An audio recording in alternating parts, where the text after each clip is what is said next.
was as a teenager.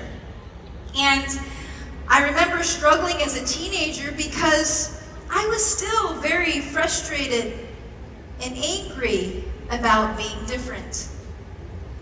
Yes, I had my wonderful mother who was strength during difficult times. But when you're a teenager, you want to go out and you want to be independent. And as I went out to the world wouldn't respond in the way I wanted it to. People would stare. People would give me a hard time for being different. People would call me handicapped. Oh, you can't do it. You don't have arms. And the staring was the hardest part about it. The staring, because my condition of being different meant people would stare at me, and that felt so isolating.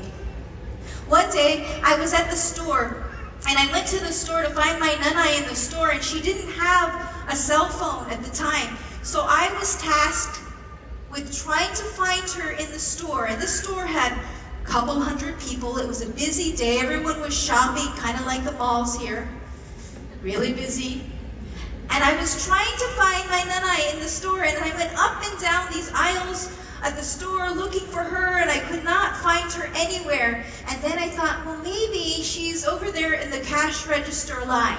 So I went over to the cash registers, and I started walking up and down the cash register lines, and I could feel everyone staring at me, one after the other, after the other, after the other, and I was having a really bad day. And to be stared at made it all the worse. And I felt so angry, so frustrated, and so tired of being different that I found this rack of clothing, and I went behind the rack of clothing, and I started to kneel down on one knee, and I had a moment. I was hitting rock bottom, and I said, God, why can't you just make me normal?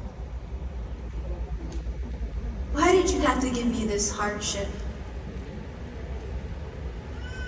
And somehow I pulled myself out of that rock bottom moment.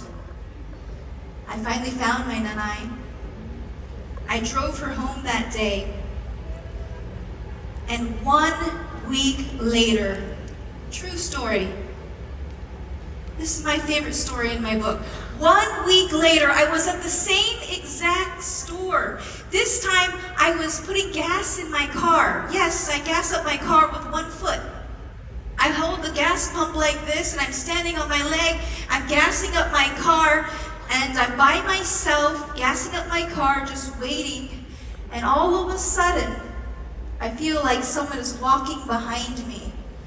And this person, a tall gentleman, walks up to me, and I turn around. And I said, can I help you? And he said, I just want to tell you something. And tears are running down his cheeks. He said, I just want to tell you something. Do you see the car over there at the other gas pump? I said, yes, I can see. He said, do you see my daughter sitting in the passenger seat? I said, yeah, I can see her. I can see her from here. She just lost a couple of her fingers, and she was so down on herself. And then she saw you putting gas in your car without any arms.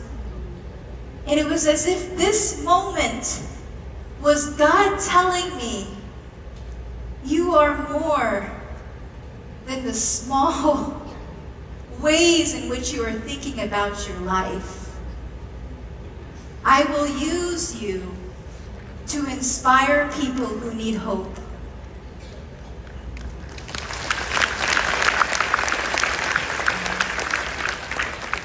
God is using each and every one of you in your very adversities, in your very difficulties, to help others, to be a witness of His glory